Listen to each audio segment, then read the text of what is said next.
Hari terberat Rasulullah selain perang Uhud.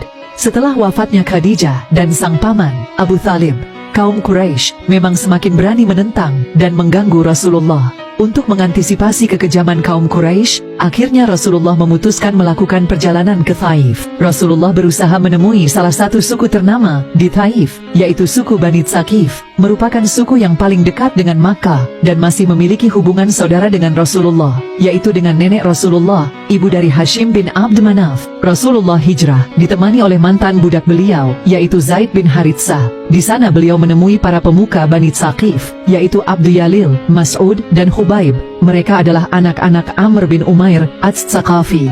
Nabi meminta pertolongan kepada mereka, tetapi mereka menjawab dengan jawaban kasar dan menyakitkan. Setelah permintaan Rasulullah terhadap mereka tidak dikabulkan, Rasulullah hanya meminta agar tidak menyiarkan berita kedatangan Nabi ke Taif kepada orang-orang Makkah. Tetapi permintaan tersebut pun tidak mereka kabulkan. Bahkan mereka menyiarkan berita kedatangan Nabi kepada kaum kafir Quraisy di Makkah. Selain itu, mereka juga menghasut anak-anak kecil untuk melempari Nabi dengan batu, hingga mata kaki Nabi berdarah. Zaid bin Haritsah yang menjadi benteng Nabi saat itu pun menjadi sasaran lemparan, hingga bagian tubuhnya terluka. Sebelum sampai di kota Mekah, Nabi beristirahat sambil membersihkan lukanya di suatu perkebunan anggur milik Uthbah dan Syaibah, anak Rabi'ah. Kaum penjahat dan para budak yang mengejarnya berhenti dan kembali, tetapi tanpa diketahui, ternyata beliau sedang diperhatikan oleh dua orang anak Rabi'ah yang sedang berada di dalam kebun. Setelah merasa tenang di bawah naungan pohon anggur itu,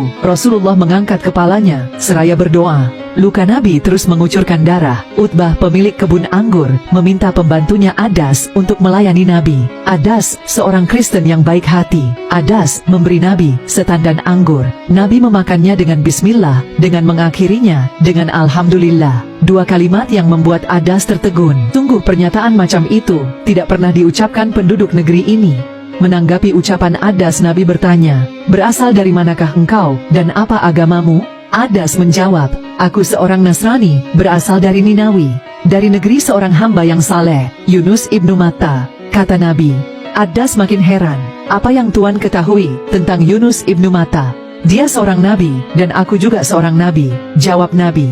Adas langsung bersimpuh di hadapan Rasulullah, lalu mencium kepala, tangan, dan kaki beliau. Setelah itu Nabi melanjutkan perjalanan kembali ke Mekah. Malaikat Jibril iba menyaksikan Rasulullah itu terluka fisik dan hatinya. Jibril berkata, "Allah mengetahui apa yang terjadi padamu dan orang-orang ini. Allah telah memerintahkan malaikat-malaikat di gunung-gunung untuk menaati perintahmu." Para malaikat penjaga gunung itu berkata, "Wahai Muhammad, sesungguhnya Allah telah mendengar perkataan kaummu terhadapmu. Aku adalah malaikat penjaga gunung, dan Rabb-mu telah mengutusku kepadamu untuk engkau perintahkan sesukamu. Jika engkau suka, aku bisa membalikkan gunung Akshabin ini ke atas mereka." Nabi dengan lembut berkata kepada Jibril dan malaikat penjaga gunung, "Walaupun mereka menolak ajaran Islam, aku berharap dengan kehendak Allah, keturunan mereka pada suatu saat akan menyembah Allah dan beribadah kepadanya." Nabi bahkan berdoa yang artinya, "Ya Allah, berikanlah petunjuk kepada kaumku. Sesungguhnya mereka tidak mengetahui."